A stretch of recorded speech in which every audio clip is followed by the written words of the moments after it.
a very professional in TV, I probably got to the point where I need a little. Elliot Salaway, yeah. Good morning. Program President, Vice President. Yes. He also in executive board of Boston Global Forum. He's 35 years in Harvard lecturer in Harvard Medical School. I don't look that old, do I? No.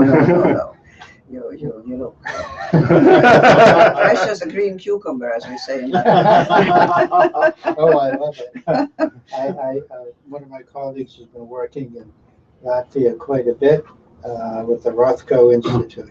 Well, that's finally taken off, Yes. During my presidency, I talked with the family and they were willing to support it. Then we had to get the city's support and the government's support, but finally I am happy to see that it's really off and running.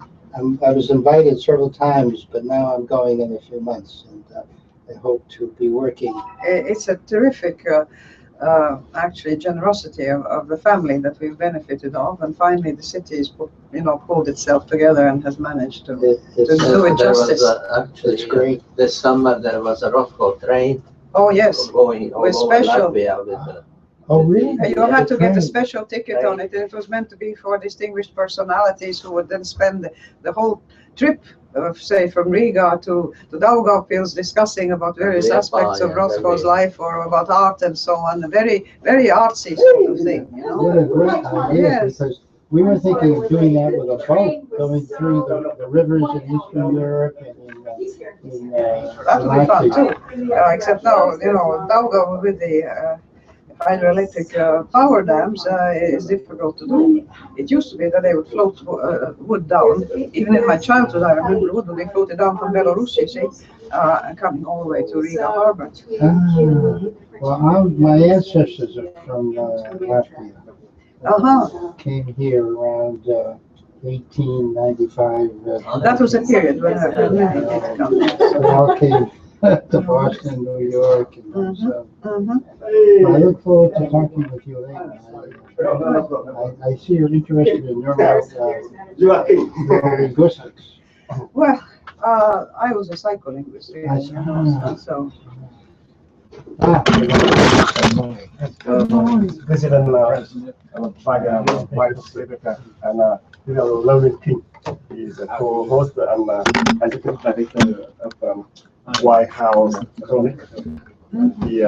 Today we hope you. My wife Linda Gasparella. Lovely to meet you. So we should get a few more chairs. Yes, we can say things. I know you. Hi, I'm Linda Gasparella. Nice to meet you. Yeah, great. I'm just going to put myself down. Are you in Boston for a while? Well, yes, for a long while. I think two or 3 days.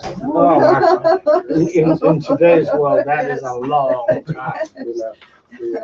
It's a sort of hit and run world. Vietnam and the US, the same. Okay, fine. Question right. Oh, you're not going to shut my phone off. How do you pronounce your name? Lyra. Oh, yeah. But you can say Lyra Freiberger will do just as well. Or Lyra Vike, whichever. I should never taken that man's name and booked it on. It makes it so awkward. It's his fault. My wife has kept her, which is all right, but she hands out my business card sometimes. But my university in Canada, Quebec government issued at one point saying all women are now, from now on, identified with their maiden name, period. Well, Madam President, may I introduce myself? I'm Linda Gasparella, Llewellyn's wife. It's a pleasure to meet you. They are often interviewed with very great leaders from White House. Also, Susan Rice, he often interviewed Susan Rice. Many great people. So he come from Washington D.C. Came here to host you here today. He has studio in Washington D.C. and often interview with White House. So he can. I'll stand. I'm a young guy. Your university in Montreal, that was conducted in French? I'm the original student. No. And how long did you live in Morocco? Nearly At 6 least the years. option is there. So, Just before independence, you see. We left for Canada when things were beginning to get the future for Europeans, so there was none.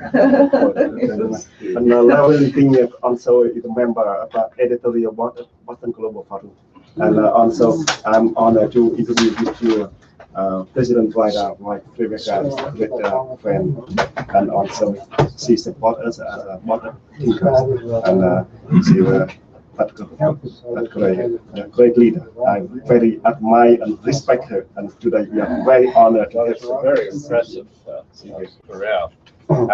The Club de Madrid, that is heads of state and heads of government. Former and democratically elected, that's our criteria. Democratic, okay. And why is it called the Club de Madrid? There was a meeting 10 years ago in Madrid in honor of Spain's having turned finally to democracy after all the Franco years. And the King and Queen were there as patrons. Mr. Gorbachev and President Clinton were the sort of co-conveners of the thing. And a Spanish philanthropist, Diego Hidalgo, actually decided that this was such a important and useful meeting that he thought their work should go on, and particularly since people, while they're in office, obviously have duties linked to that office. Let's pick them up when they finish their terms and get them That's a working. very good idea. Afterwards, you Very see. good idea. And make I use met of the Mary time. Robinson. Yes, she was very active a few years ago. So now we can start now. Okay. Yes, okay. Yes. Start. Good morning. I'm Llewellyn. Already? Good morning. I'm Llewellyn King. I'm a journalist from Washington, D.C., now living in Rhode Island, and it is my honor and privilege this morning to introduce to you the former president of Latvia, the very distinguished internationalist and greatly respected leader in many countries. She has been president of Latvia for 10 years. She taught at university in Canada, and she is undoubtedly one of the new world of internationalists, the people who are really concerned with the human condition, with democracy, with the arrangements that we have for protecting democracy and for extending it. She's called upon to lecture all over the world. She's the author of 14 books, so it is with a great pleasure that I introduce to you Dr. Bara B.K. Preberger, who is going to speak to us this morning. And we'll take questions later, and you can email in to us questions at the Boston Global Forum. The actual address is office@bostonglobalforum.org. Madam President, it is an honor to have you with us at the It's a forum. pleasure to be here. Thank you very much for having me. I understand our topic this morning is about cybersecurity. We have entered a brave new world of new communications in which hardly a month goes by without somebody somewhere inventing an improvement on existing means of communication. And just recently we had another spectacle of people standing in line overnight to get the latest electronic device. In my country, in Latvia, the only time people stood in line was either because of some ordinary consumer goods being in deficit, lacking, not available, which happened frequently, or for the latest book on poetry, because poetry used to be the favorite form of expression where you could express symbolically what even the censors could not catch as being somehow too free-thinking for the taste of a totalitarian regime. But there's always a downside to things. Any new invention is a double-edged sword. A knife can be used for carving and for killing, and so can electronic devices. And obviously, with the technical advances that we see in the world of communications, which have brought untold benefits to millions, unimaginable benefits, I think that even decades ago we couldn't have, or years ago we couldn't imagine. There are quite clearly people with ill intentions, either commercial, individual, or political, who will do their best to subvert the process, to use it for their aims, and in one word, to commit crimes in cyberspace, as there are crimes in every other field and area of life. The scope of and the impact of such crimes, I think, are just beginning to be appreciated, because frequently some of the best brains on the planet at the moment, attracted by the lucre of illegal activities, as opposed to, after all, the very handsome rewards that one can get, it's sort of deploying one's talents in the use of advance of technology within the framework of governments or companies and multinationals. It's like the race between people locking their doors with the newest security systems and those who specialize in breaking these security systems. It's precisely the same thing that is happening, but the impact of the losses that cybercrime can produce is simply by a sort of quantum leap larger than that, say, of the loss that an individual can suffer in their home, or even a company when their offices are invaded and their files taken away. We just, this morning's news again, about 76 million people and their accounts in a bank, being the information being compromised and made available. When we think of all the aspects of our daily lives that are regulated now electronically, from the windows and doors in our homes to the way planes fly, the way data are stored for all the financial transactions, the way airplane travel occurs and reservations, not to mention all the aspects of government security and military security.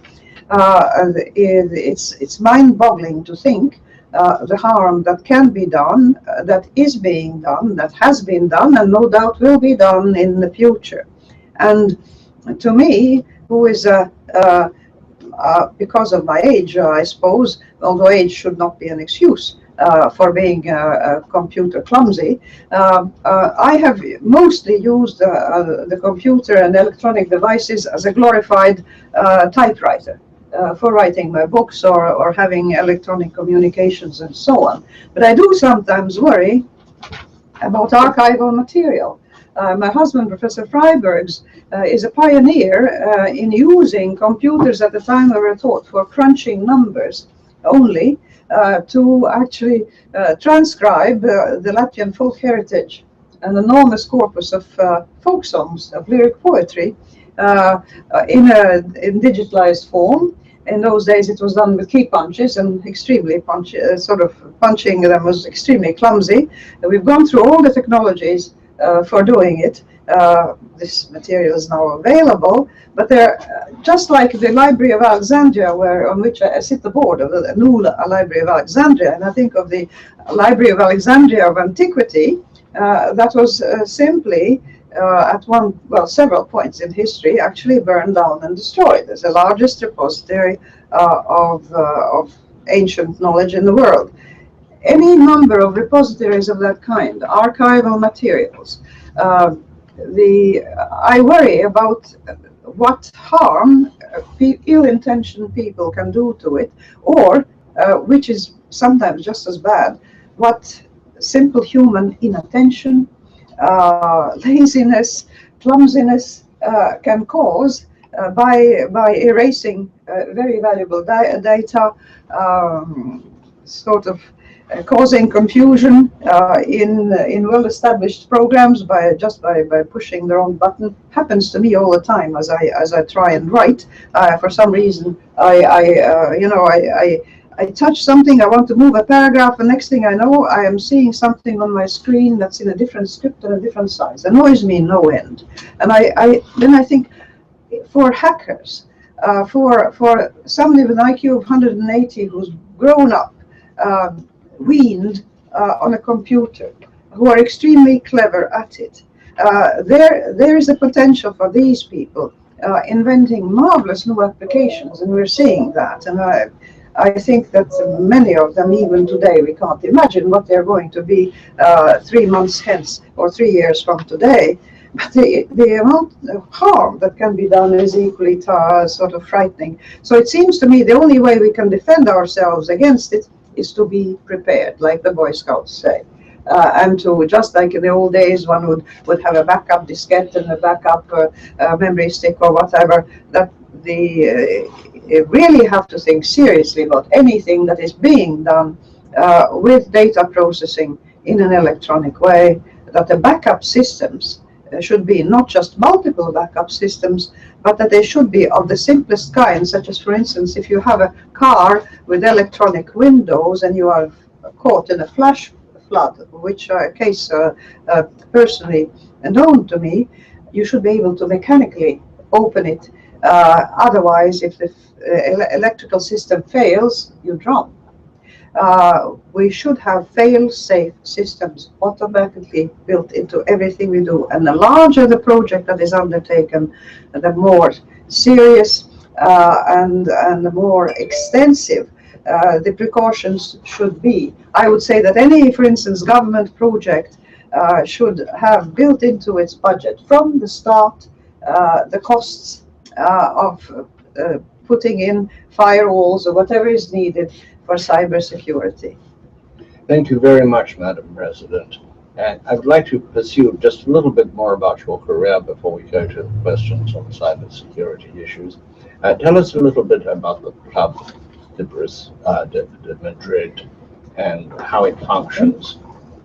I'm a founding member of that club, president, and I'm the president currently, and we are 97 members, including me and 96 others, all democratically elected, former heads of state and government, and all gracefully fading away after their term was over.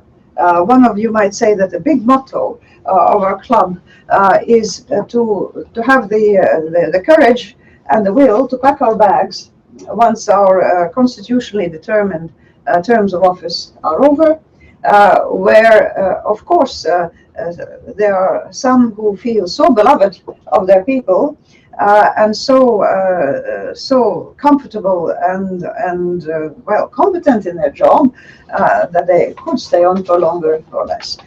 Our members, as a matter of fact, come from a variety of constitutions and in different parts of the world, where the term of the president is longer or shorter. We have a very democratic country, which is Iceland, where my colleague, Mr. Grimson, has been in office. I think he's been re-elected 5 times. And for some reason, Iceland, with its very old traditions of democracy, does not worry about the fact that the president is re-elected and again. Other countries, like the United States, like my own, do worry about it, and they feel that one is safer with having people with limited terms of office. Prime ministers are privileged, so that we're still waiting for Prime Minister Juncker, you see, who after I don't know how many terms as Prime Minister of Luxembourg is now being elected to the European Council.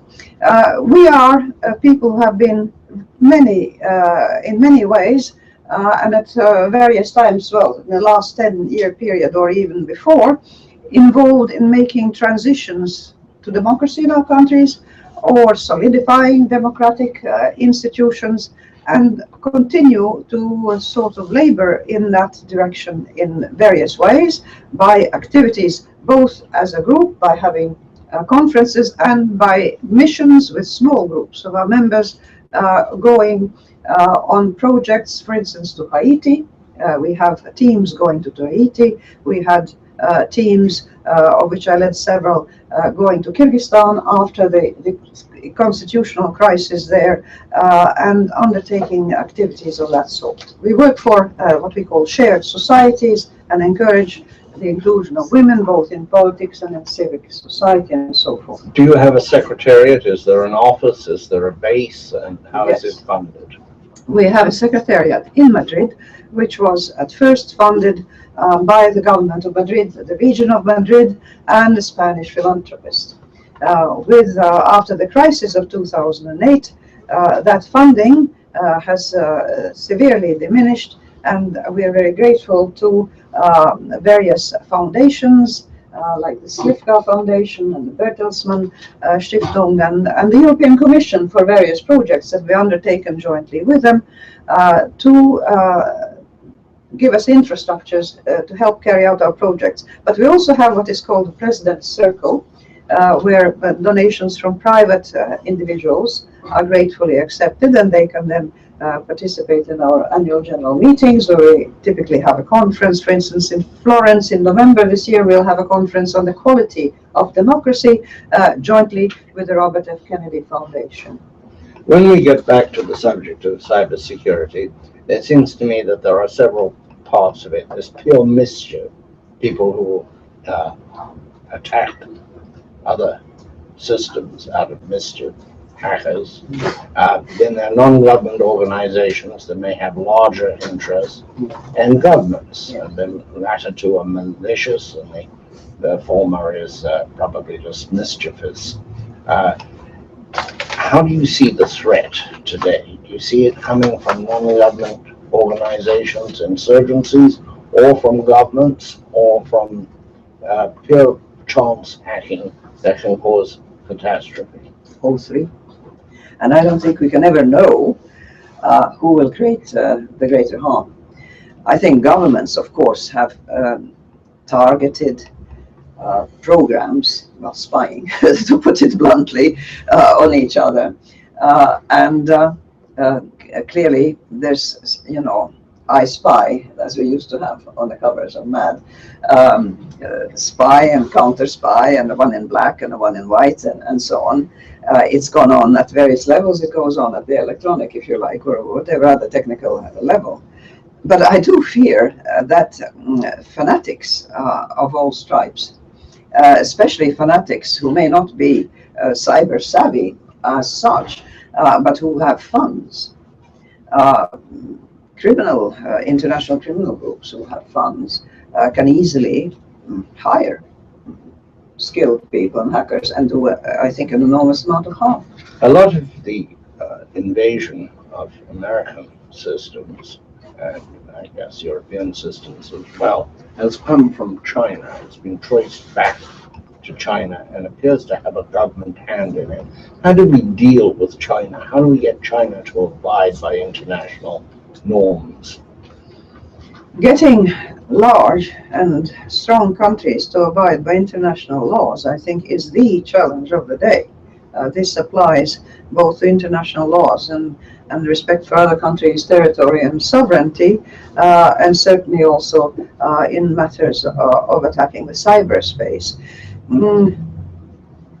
The best line of defense always is, of course, to be as strong as you possibly can. And here again, it applies both militarily to a country's own power or to its allies, to the allies who can help to protect it.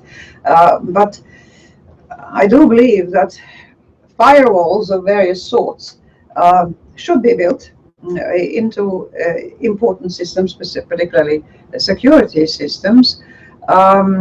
If you get attacked in a certain way, launching a counterattack along the same lines, of course, will send a message that you're onto it, and that, frankly, it will not get them anywhere.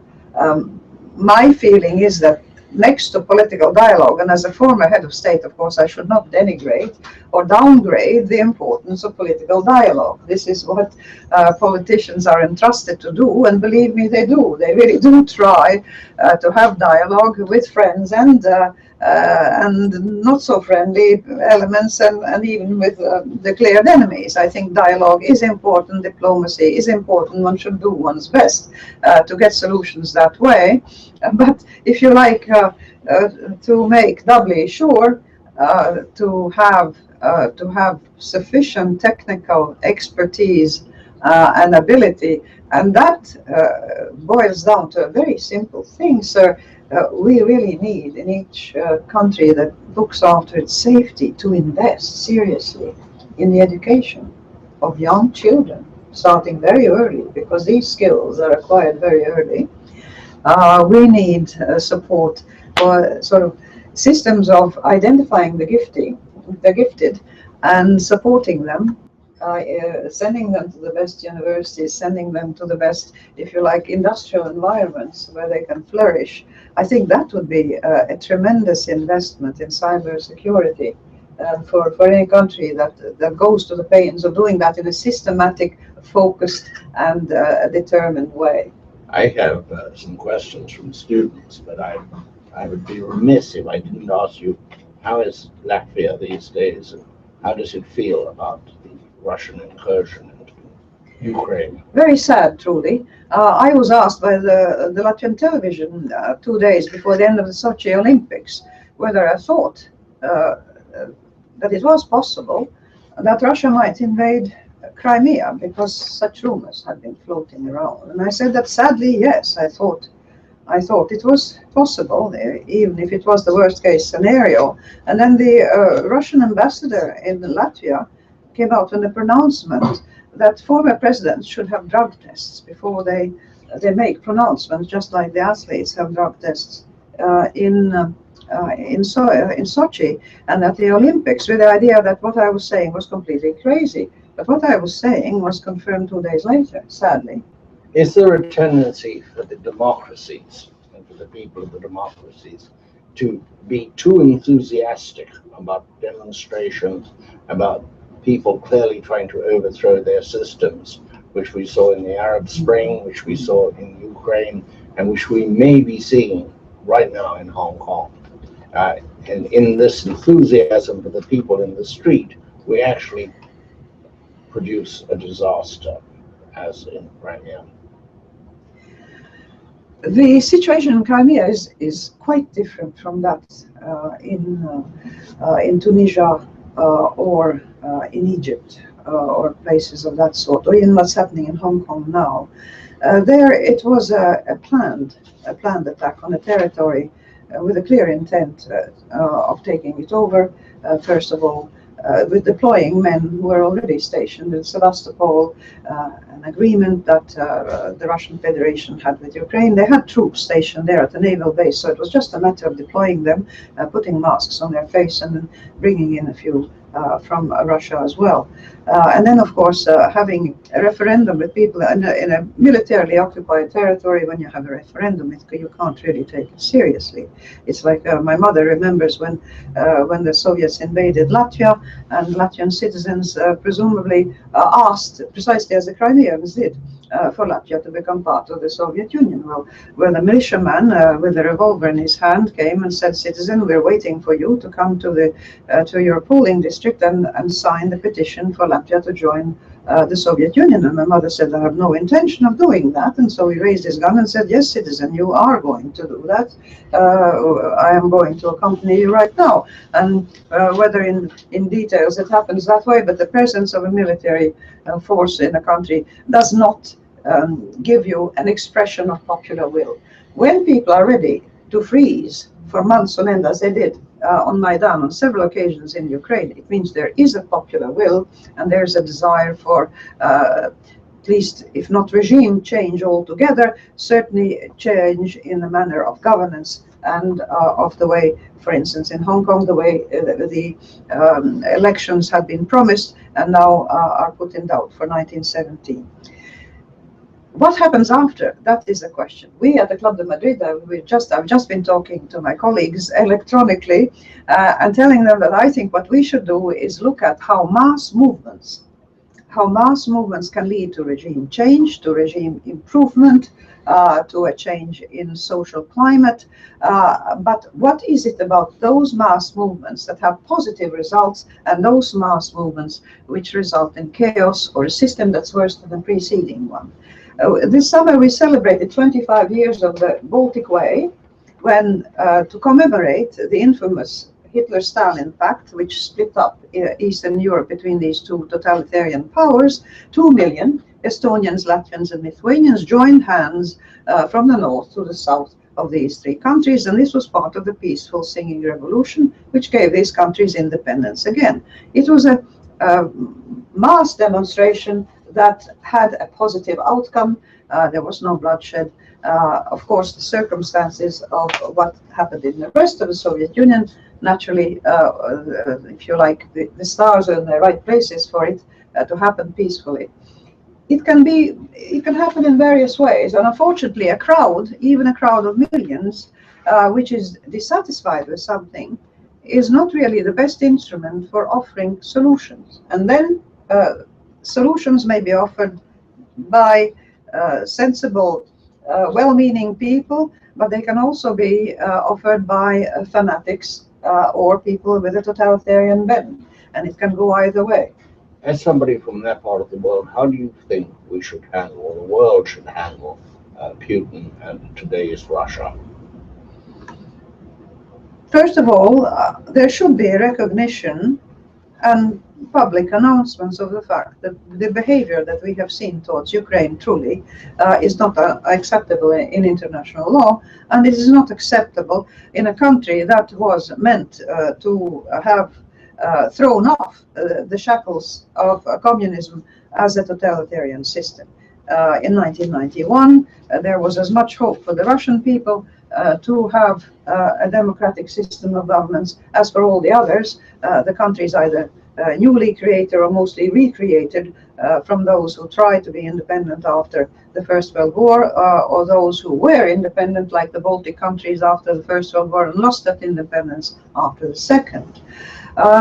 He should be told, and I'm glad that he is being told, that this behavior does not conform to international law. It is not such that is compatible with friendly relations between neighboring countries. And I would say that Mr. Putin's behavior is particularly embarrassing to the United States of America and to Great Britain as co-signatories of the Budapest Agreement in 1994, where Ukraine took that very important step of disarming and giving up all its nuclear armaments, which were considerable. They might have claimed to keep them for self-defense. They did not. They submitted to international sort of calls for disarmament.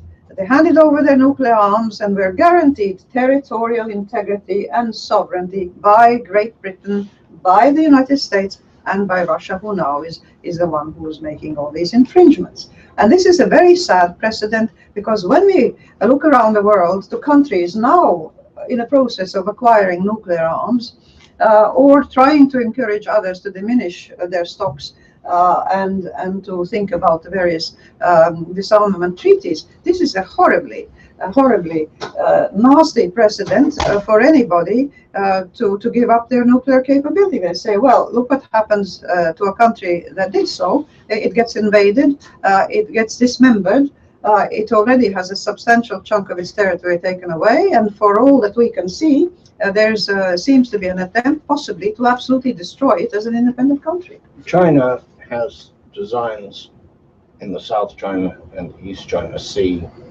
territorial designs, claims to islands, to fishing rights, and to oil rights. What lessons would China draw from the way the world reacted to Putin's invasion of Crimea? Is it the lesson that they can get away with it, or is it the lesson that there will be severe economic penalties, which may be more destructive to China than equivalently destructive to Russia? From what we can tell, the sanctions against Russia can be circumvented in a variety of ways, so that even as they do seem to have an effect, for instance, on the value of the ruble, which hopefully would be a signal at least. I am not sure that they are terribly severe at this moment. I fear that all in all, the situation in Ukraine would be a great encouragement to China and its aspirations. I would suspect that its leaders would be looking, first of all, at the fact that the attention of the world is focused and turned away to that particular problem, plus the Ebola pandemic, which is a threat to the world, and that, as it were, they could then engage in various local projects without being so much the focus of world attention. And this creeping sort of, if you like, territorial expansion can be, in the long run, just as threatening to the neighbors as an out-and-out declared war, as we saw at the beginning of the First and Second World Wars, when one country would declare war and then invade another, and so on. Nowadays, just as in Crimea, we have a sort of masked carnival, masked ball sort of war, where an invasion is made with masked people without insignia, and a country pretends it has nothing to do with it. It's just local discontents rising up.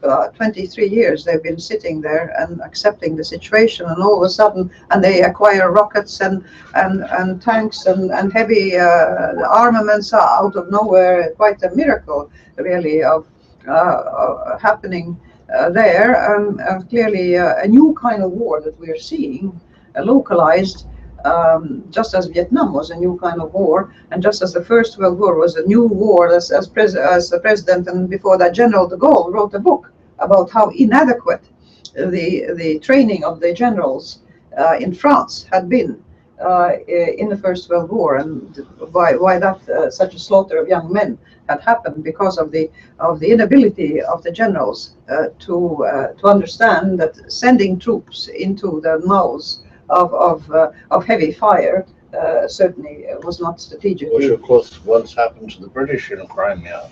Exactly. So I think that there have been books written about that on the British side, The famous as poem well. to boot. And very sad situation when you think of it, when a new kind of war comes about.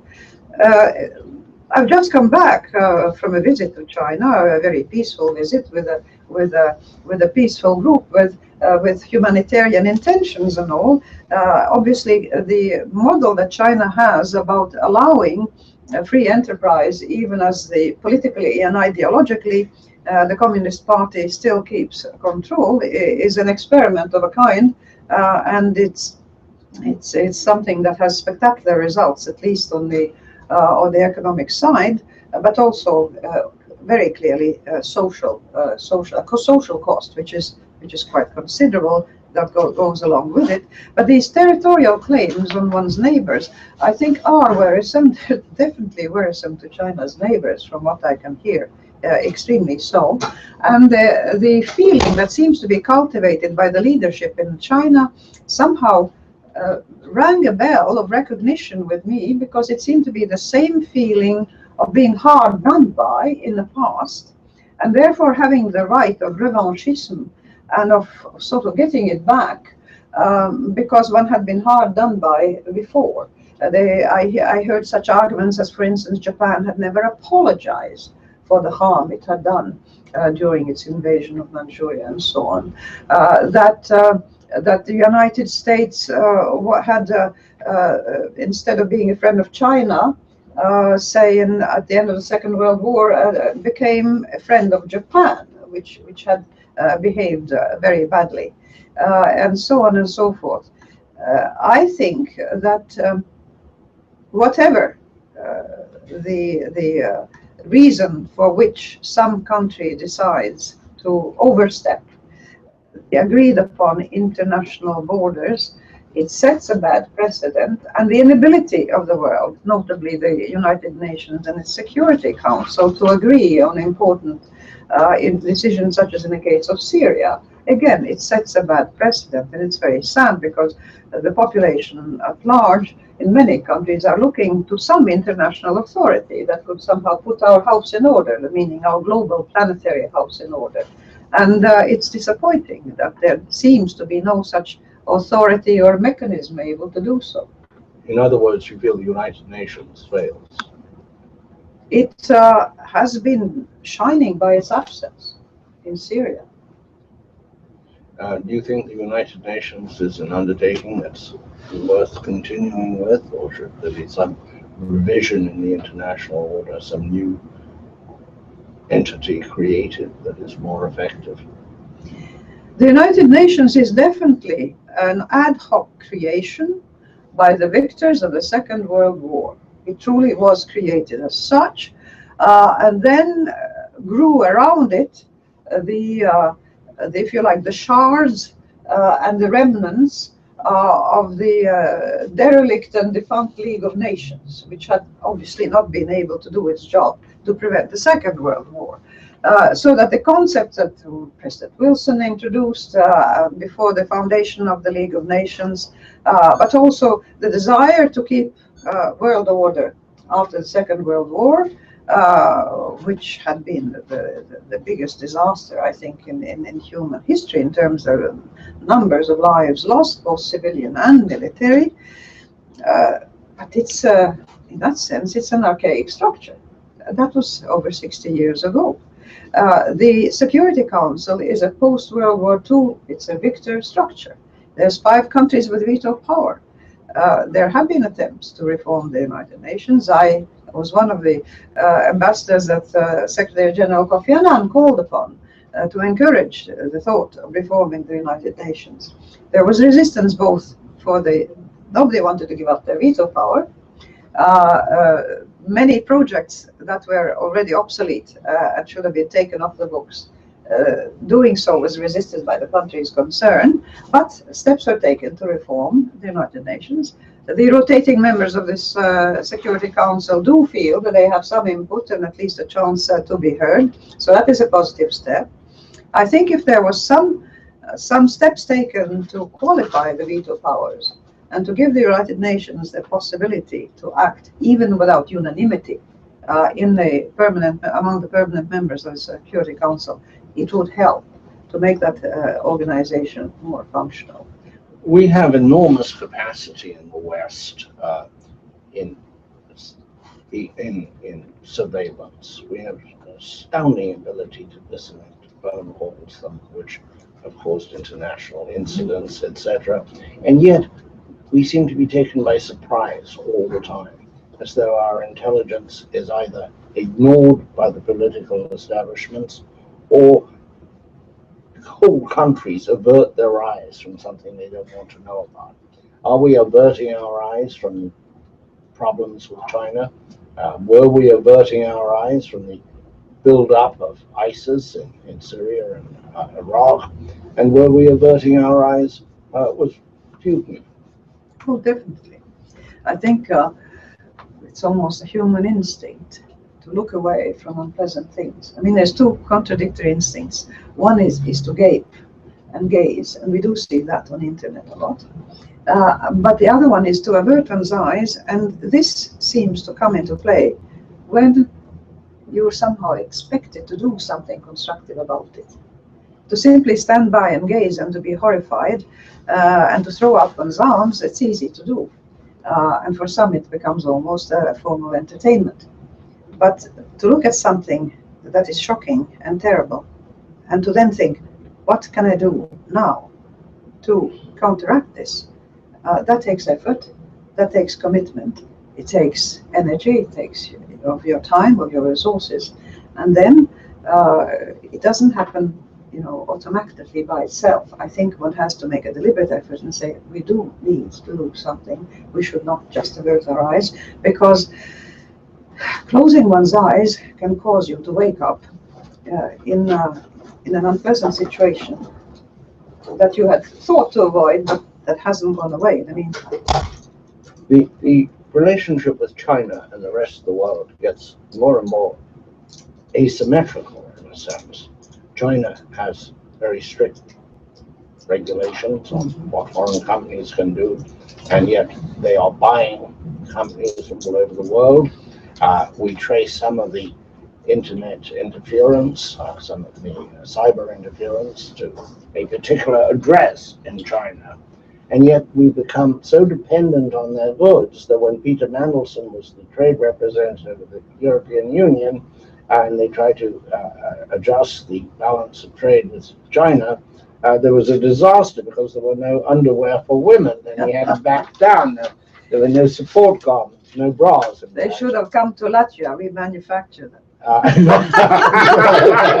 Enough for the whole world.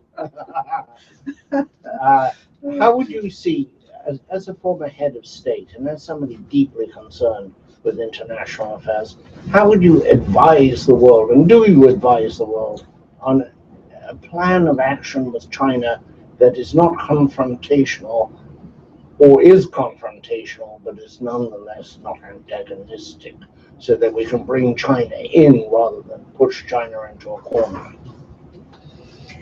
I'd say it's or rather playing possibly to China's latent paranoia. Paranoia is something that I know from my period in my youth that I spent in clinical psychology. Paranoia is the most difficult of all diseases to cure. It's one of the mental illnesses where, for instance, the talking cure is very ineffective. Actually, medication will often do the trick. And this is where, by extrapolation, if you like, to international affairs, I would say that with countries that have manifested in their behavior definite aggressive tendencies, if I may put it that way, the best countermeasure is to show the strength to resist them. It's like bullies in a schoolyard.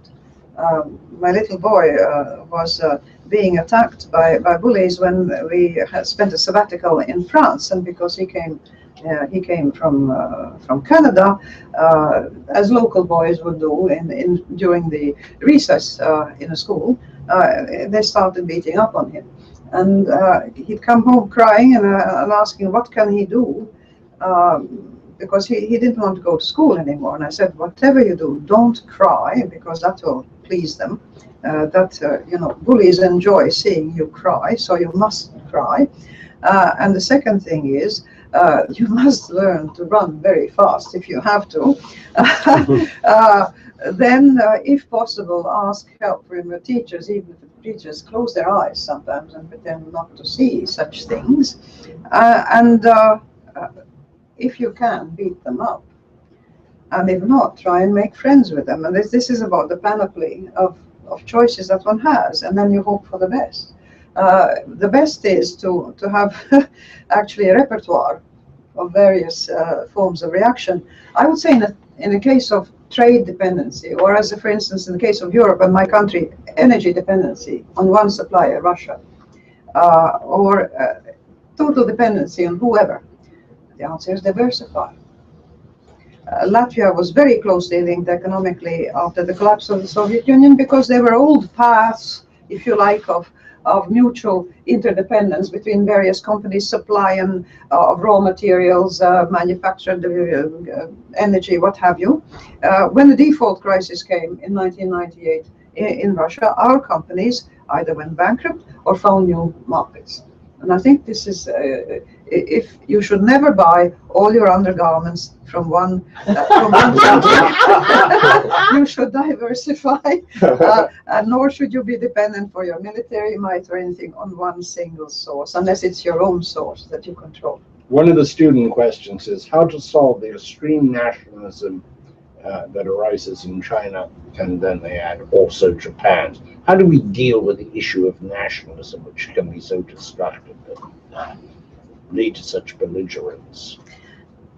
As a member of a small country that didn't even exist in history for a long time because larger countries had taken political power over it, I would say that the sense of national identity, national belonging, and as far as it means having a certain language that you cultivate, a certain culture and certain traditions, is an enrichment to humanity. And nationalism in that sense is nothing to be scared of. or nothing to decry. Quite the contrary. I mean, the UNICEF, for instance, has various programs where children are shown how children in different parts of the world grow up in a different way and learn to accept each other. When nationalism becomes a sort of a swear word and a nasty word is when that is used as an excuse for either denigrating or attacking others or both. In other words, bolstering up a shaky self-confidence in individuals or being invoked as a nice-sounding excuse for simple and plain aggression against others on the grounds of either racial purity, of moral superiority, of historical rights, and any number of noble and pure-sounding concepts can be invoked. And I would say that this has nothing to do with nationalism in the sense of actual cultural identity and belongingness, but is a sort of a mask that one puts up to convince one's population. Mostly, it's a form of paranoia frequently. Very typically, one would convince the population that they're under attack, that they're under threat. Everything that is wrong in the world is somebody else's fault. It's not up to their leaders. It's not up to themselves to do something about it. Somebody else that you point your finger at is at fault. Therefore, we must attack them. That's not nationalism. That's paranoia. I would remind our viewers that you can send your questions in to office@bostonglobalforum.org. And I'd like to turn to people in the room and invite them to ask questions. Thank you, Madam President. Thank you for being here. One question I have is China's refused to go to international arbitration. Would you like to identify yourself? I'm Anders Kaur. I have a PhD from Harvard here at the government department. But China has refused to go into international arbitration for the South China Sea issue with the Philippines. How should the world respond to that? It's very difficult to be standing on a pulpit and preaching a certain concept if the country is doing so have in their own past or in their current behavior some analogies in what they do.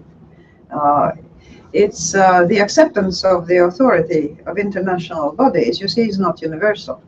I happen to represent Eastern Europe on a trust fund for victims of the International Criminal Court. And, well, notably, the United States is absent from the parties that have signed their own treaty about the International Criminal Court. And so it goes for the international agreements against landmines and things of that nature. Most international agreements have some who simply do not either co-sign them or who will not obey the arbitration. I would say that here is a case where the United Nations, in spite of China's veto at the Security Council, should at least have debates about such questions and see how broad the consensus is about the necessity of actually submitting to international arbitration, especially since that is not the only case where China has disputes with its close neighbors. It seems that after many decades of peacefully accepting the status quo, all of a sudden these are being raised to the level of current and actual problems. Again, there are certain analogies with the behavior of the Russian Federation with respect to Georgia and Abkhazia and South Ossetia, and the annexation of Crimea and the attempts to annex Donbass and other parts of eastern Ukraine. This is sort of creeping annexation that frankly becomes very alarming, and the international community, it seems to me, instead of closing its eyes and hoping it will go away by itself, should really take a stand and at least, if nothing else, make verbal declarations about what are the principles by which internationally the majority of us, have decided to abide. It would be a help. Any other? Linda Gasparro? Madam President, you are a psychologist by training, and I wonder if you might discuss what you know about the psychology of hackers and how they might be treated? There is it's a new phenomenon. So that if you looked in the diagnostic manual of the American Psychiatric Association, I'm not sure whether hackers have made it as a diagnostic category or not. There's always new diagnostic categories being added. But essentially, I would imagine that the first element is the sense of power that one derives from having a high degree of skill, of enjoying that skill. And I'm sure that originally it is very much like the high that a runner gets when they break a record, or a swimmer gets when they break a record. Or a basketball player scores an important point. And then there comes a point where there is a desire to show the world that you are somehow special. And I would think that spies have that kind of mentality also, where they will harm their country. That this idea that they can have a parallel existence. That nobody knows how powerful I am. They look at me and I think that I'm just your ordinary t-shirt nerd, and I'm just like you and the rest of them, but I am actually special. I have hidden powers. And again, it veers towards paranoia a little bit, you see, because it almost makes you feel magical. I'm very glad you said that, because this is a phenomenon I've recognized quite a lot. It's actually in one of John Le Carre's books. He brings it out very exquisitely about this secret life and the power of it, the sense of power. You may not think much of me, but I really am a lot more important. And boy, if you only knew. There has to be a related question to that kind of betrayal, to the phenomenon we're seeing, particularly in the United Kingdom, in this country as well, and in France and Belgium, of third generation people, Islamists primarily, going to fight against the interests of the country that has succored them, or committing acts of terrorism against the countries that have given them shelter and education and health and all of these things. What is the psychological explanation for that phenomenon? They're being offered a meaning to their life. And I fear that their upbringing in the Western world has left these people with something like a vacuum in their hearts, where they have been provided for, they had sufficient to eat, and unlike my husband and I, who grew up as refugee children and saw the end of the war, who did not have a peaceful and calm childhood. They actually did. So they did not suffer material deprivation so much as, I would say, spiritual, literally, not just psychological, but spiritual deprivation. The sort of thing that regular churchgoers, for instance, will get from belonging to a congregation. Something that gives them, in my talks with the religious leaders in my country and others like the Dalai Lama, I sense this feeling that the people do seek a meaning for their lives. For some, it's simply, I want to get as rich as I possibly can, or I want to be as powerful as I possibly can.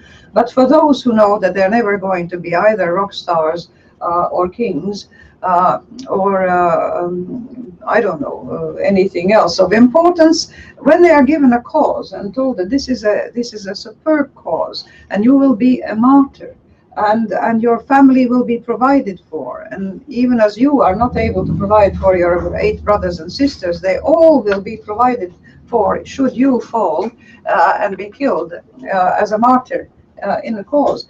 For young people, especially young men, but young women are not excluded, but young men particularly, it's the same sort of thing that sent them in the First World War to actually volunteer. And even in the United States, I think, for the Second World War, when they would stand in line to volunteer for the army. It gives them a sense of manliness, of belonging to something, of having a mission. And I'd say that it's by default, it's by the lack of alternative and sufficiently exciting alternatives in their previous life. To me, it's a symptom of a deficiency in Western society. When Mr. Putin, even he, sets himself up as a moral authority, and somehow all excuses all his actions as a necessity to fight against the degenerate and decadent West with better values, I think we've come to a sorry pass, because it seems that the West has not been able to present its values with sufficient force and making them sufficiently attractive. We have had all kinds of deconstruction of our earlier values, and in many ways, you might say yes, the sort of decadent approach that makes you think of the last days of the Roman Empire in the areas of our societies. Further questions? Linda again. Madam President, I'm sorry I hadn't introduced myself to the group, but Linda Gasparello, co-host of White House Chronicle on PBS. I'm interested in how you view Julian Assange and the WikiLeaks affair. Very ambivalently. On the one hand, we all clamor for disclosure, openness, transparency. I, during my time as president, would hear nothing but from the press. We had constant press conferences and constantly answering questions from journalists, and supposedly everything should be open and clear. But it's obvious that in matters like defense, it hardly makes sense to have any sort of defense for your country if it's spread out for the world to see, because it's as good as useless at that point. You have laid yourself open. So I would say, and also the matters of privacy and the space where the individual should be free from prying eyes and incursions. I mean, I would hate to have, say, a literal application of George Orwell's 1984, where you would have cameras in every bedroom and somebody sitting in government and watching every step that you take. It simply reaches a point where invasion of privacy becomes unbearable. I think we've reached a point in our society where we are unsure about where the lines are to be drawn. The lines in the sand have become fuzzy. The winds of change are blowing on them, you see, and the lines in the sand are no longer clear. And we're not clear where the rights of a country to keep its secrets, the rights of privacy of individuals, where the line comes from the general desire for transparency, from being sure of malfeasance, illegal activities, and so on and so forth. I think we have not a clear formulation yet as to what happens. And these events and these actions take us all by surprise. They shock us, but maybe in a way it's a good occasion also to think profoundly about how we should react to them. Dr. Cole? Thank you. You've mentioned the territorial creeping, annexation and conquest in Asia and Europe. Do democracies need stronger multinational treaties? Does NATO need to increase or enforce somehow the defense spending suggestion at this point of 2%? NATO needs, first of all, to fulfill the obligations that member countries have undertaken, my country among them. Latvia was hit very hard by the financial crisis of 2008, which after all started in the United States and then had a domino effect, or rolled like a tsunami over the rest of most of the world. And in trying to recover from that, we had, for instance, severe austerity measures. My country recovered and reached a point now of over 4% growth, but it went through a period of very severe austerity. Defense was not spared in that effort at austerity. But I do think that one has to start out with the first commitments to make sure that they are fulfilled. And then, yes, in reaction to events in the world, think about raising them. After all, we know that Greece and Turkey, because of the tensions about these fellow members of NATO, had been spending 5% on their defense for many years. Finland, as an independent country, does much the same. Also because they do think about their security even as they keep their neutrality, and so on and so forth. Many people, there comes a point, so for instance, after the end of the Cold War, when there was a sort of feeling of relief and saying, that's it, we don't need defense anymore. Everything is settled, we're all friends, everybody is friendly and fuzzy, and the Russian bear has become a teddy bear, and everything is lovely. And then when you see the bear is growling again, then you realize that it was a bit of an illusion. How is Latvia going to survive this winter if the Russians cut off the gas? We'll burn our wood. We are stocked up on wood in our country house, but the country is severely dependent on Russian gas for heating, although exiled Latvians at the beginning of independence actually were trying to introduce, a group in Montreal of friends of ours, were trying to introduce alternative methods of heating our homes that would not use gas or oil. And we do have plentiful forests, it's true. There has been, the European Union has been supporting a program of isolating the walls of the Soviet time apartment buildings. Now we're putting in insulation in the walls so that they're more, what is the term in English? They're better, they don't have so much heat loss in winter. We can see, if you like, infrared pictures of houses that have been redone, refurbished, and the old ones. And you can save 30% on the heating costs just by those sort of measures.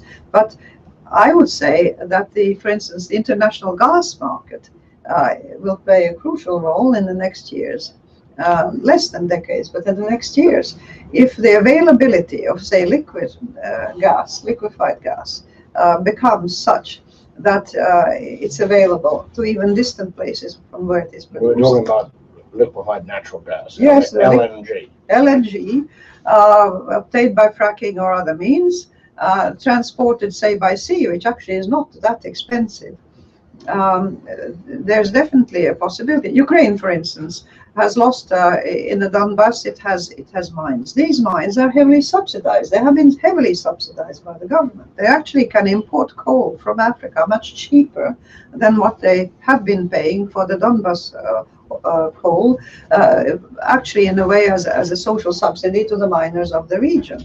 So that if, for instance, the United States of America started exporting liquefied natural gas, it would certainly have, I think, a political impact in the world in terms of reducing the energy dependency of those countries which do become vulnerable, I think, to political manipulation if they are vulnerable in terms of energy supplies. It's as simple as that. Europe has a multilateral alliance system for defense, NATO.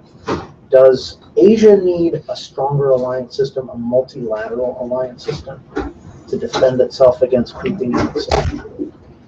It would first need to have a clearer political understanding where the interests of each country lie. I think ASEAN has been an attempt to at least to have something like the European Union.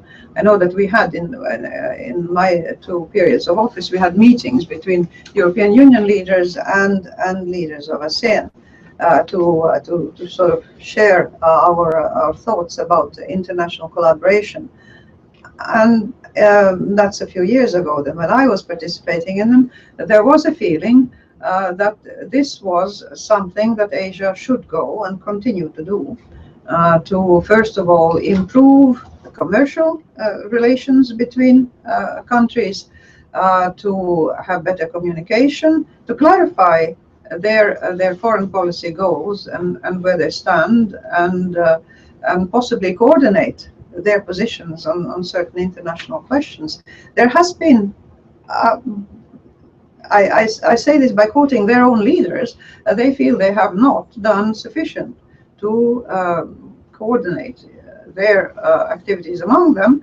But then, of course, we see recent initiatives like the very cordial meeting between President of India and the leader of China. And there are also, we can see right at this very moment, attempts to ease tensions between certain neighbors and see if they can be turned around and become more collaborative efforts. During your time as president of Latvia, you were instrumental in bringing Latvia into various Western institutions, European Union and NATO. Is that correct? True. There has been criticism about old hands in NATO, that the expansion of NATO led to committees of the willing, as we saw in Afghanistan, and that in a way it was weakened by its expansion rather than strengthened. How do you feel about that? Rather annoyed, frankly. I like that. I think it truly is a silly argument, if I may say so. I don't see the logic of it at all. I have been trained, as an experimental psychologist and taught experimental method and theory of science for many years, and sort of logical deduction has been my bread and butter for many years and decades, and I don't see the logical deduction and the validity of these premises or the conclusions that follow from them at all. One last question from me. NATO has a 10-to-1 military defense spending advantage over Russia, and the U.S. has a 6-to-1 military defense spending advantage over China. Why is it that we seem to be losing territory through this creeping annexation in both places right now? Democracies. Democracies are essentially losing territory to autocracies. Because they quite rightly fear the consequences of military engagement, having, after all, that very sad experience of the preceding wars. And in the case of the United States, there has been the Korean War, there's been the Vietnam War, there's been Afghanistan, there is still Afghanistan, there's Iraq. And this involvement in military conflict has, after all, touched many families with loss of lives. And mostly the population is wondering whether the cost in blood and money was worth the results achieved. I think there's a doubt about that. Where there was a true mobilization, say, in the Second World War, when Pearl Harbor was attacked, America was galvanized immediately, and they saw the need for response. It was a brutal attack, unprovoked attack, and everybody was galvanized. I think 9/11 was also, it led to a coalition of the willing, I think led by the United States, because the people were galvanized. They were shocked. They were scared. They were actually scared and said, we have to do something because this is something that is not tolerable. If we get attacked by civilian means in a military way. And people felt totally unprotected and absolutely vulnerable. It's a serious matter to start engaging in an official conflict. But flexing one's muscles can be done in various ways, and maybe there the Western powers have gone too far in being shy of flexing their muscles, if I may put it sort of semi-poetically. There's a question that the students keep bringing up, and that is, why doesn't the West, which trades so extensively with China, use its commercial influence on the Chinese to increase freedom of ideas and movement of thought and expression of opinion inside China? The curious thing is that these commercial contacts have indirectly led to a considerable loosening of the ideological structures that China had, say, during the period which lasted a number of years of the Cultural Revolution. The Cultural Revolution set back China by 20 years in science at the time when it happened. They've caught up. They've actually caught up. And science is an open system. The scientists working in China, many of them have been trained in American universities or other Western universities. They've gone back because they were being offered opportunities, labs, possibilities of research. During my just recent visit to China, I was offered an English translation of a book by a Chinese author, which has been translated into 20 languages, which says China in 10 concepts or 10 words, and he describes leader, revolution, people, all these concepts so dear to the beloved leader Mao Zedong, or to the leadership of the Communist Party ever since. And I was amazed to see that this author is still alive and well and living in China, that he has not been silenced, and that his books are actually being published and being distributed. Mind you, he shows, for instance, what it was like growing up during the Cultural Revolution in a rather graphic way, innocently describing his childhood experiences and how well, of course, what a committed little Red Guard he was, and how his brother was even more active and whatnot. But he shows the tragic circumstances of how it all happened.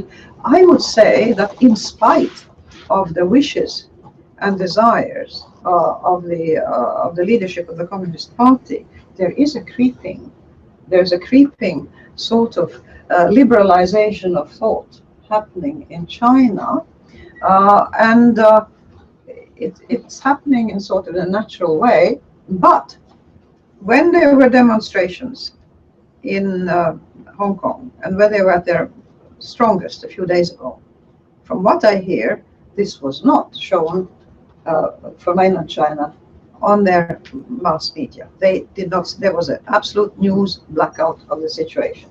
So clearly, the flow of information is strictly controlled. The firewalls on the internet are very strictly there. But I got somehow a feeling that among the Chinese population, which is enormous, which is a huge population, there are discontents brewing and movements that are maybe not visible. Well, because if they're visible, they're in danger of being squashed. Sort of a natural evolution that will slowly change things, much as they did in the Soviet Union before its collapse, because there had been a loosening of censorship, and Gorbachev's perestroika did have some effect on what happened. So in a way, there's hope for change. The question is, will it change? I think change will come. And the party, of course, is worried that it should come quickly and suddenly. But I think there will be a gradual evolution that's happening already. In our conversation, we've circled the globe several times, but we haven't, except in passing, mentioned India, which is not the sleeping giant in Asia, is the drowsy giant. And yet it is very talented, and it has huge populations. It seems to have the wrong economic policies from time to time. Will India change the balance in Asia? India has not, to be diplomatic about it, made full use of its potential in the last decades since it achieved its independence. Neither economically, in spite of the great progress that they made, nor in diminishing social inequalities, nor in having coherent policies between the different regions of India, for instance, the treatment of natural resources.